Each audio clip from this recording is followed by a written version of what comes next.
Virginia, and this is Zion, and we thought it'd be fun to show you guys a few simple tricks that you can teach your dog pretty quickly using just some treats. And I use really small treats, either like their kibble or just some regular training treats, about the size of a Cheerio, pretty small.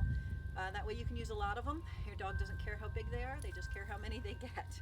And this technique is just called luring. You use the treat to lure the dog into different positions. So first you want to make sure that he's going to follow the treat. So I'm just holding the treat in my hand, and it's almost like I'm leading him by the nose. So if your dog isn't as interested in following treats as my dog is, you might have to go a little bit slower, and you might have to treat more frequently. But I can lure him into some simple positions, like sit. If I raise the treat over his head, his behind naturally goes down to the ground. If I now lower the treat straight down to the ground, he goes into a down.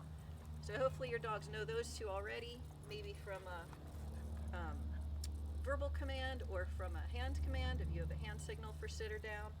But other things you can do are leading him to come in front of you, leading him come to your side, which is a great way to teach a heel position. You can use this on walks. Basically have him walk next to you, stop and have him sit. So I'm holding the treat in my hand and just walking a few steps.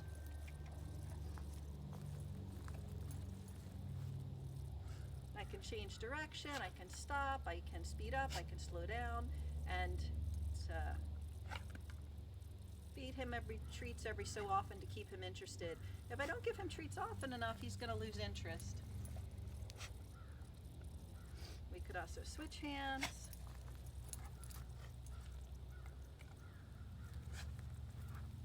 Just think about where you want your dog to go, and you can use the treat just to lead him there. So out in front.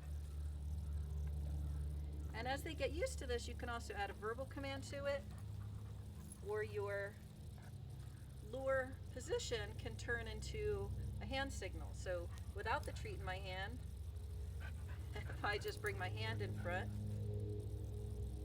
now I can lure him just from my hand without having to have the treat. Sometimes your dogs will get confused and they might sit or lay down instead of following the treat. If that happens, just try and get them up, get them moving, get them excited. This is supposed to be fun for you and the dog. So if he's getting confused, he's not having fun. So the simple tricks you can do, besides the sit and the down, are we can do a twirl, where similar to what I was doing when I was bringing him to my side. Here I just kind of brought him kind of like a J. But for the twirl, it's kind of out in front of me. I'm just going to slowly lead him in a little circle, almost like I'm having him chase his own tail. And you can practice it in either direction. I'm only doing one circle at a time before I give him a treat. As he gets better at it, we could do two. And as they really get good at it, again, you might not need to go quite as low, close to the nose like that, but you could do it just as a little hand signal.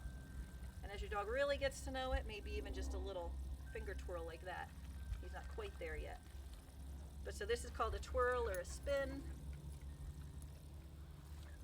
We can also do, come down here. So from a down position, we can do an army crawl. So we want to keep him in the down, and I'm just slowly going to use the lure, the treat lure, to kind of guide him across the ground into a little army crawl. Again, I'm giving treats every foot or so. I want to make sure, he stays interested in this game. If I try and have him do too much too quickly, he's going to lose interest, he's going to wander off. So I treat every few inches, especially at the beginning. If he stands up to walk instead of crawl, I just put him back in the down and we try it again.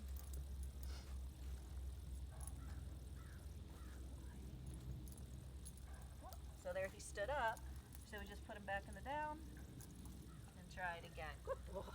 Very good. Yay. So those are a few different things you can do just with a handful of treats or a handful of his kibble. And just fun little games like this are just really easy and fun to do with your dog. If you have an extra couple minutes, you can use them on walks, you can use them in your yard, you can use them in the house, and it's just fun for everybody. Right, Zion? Have a great day.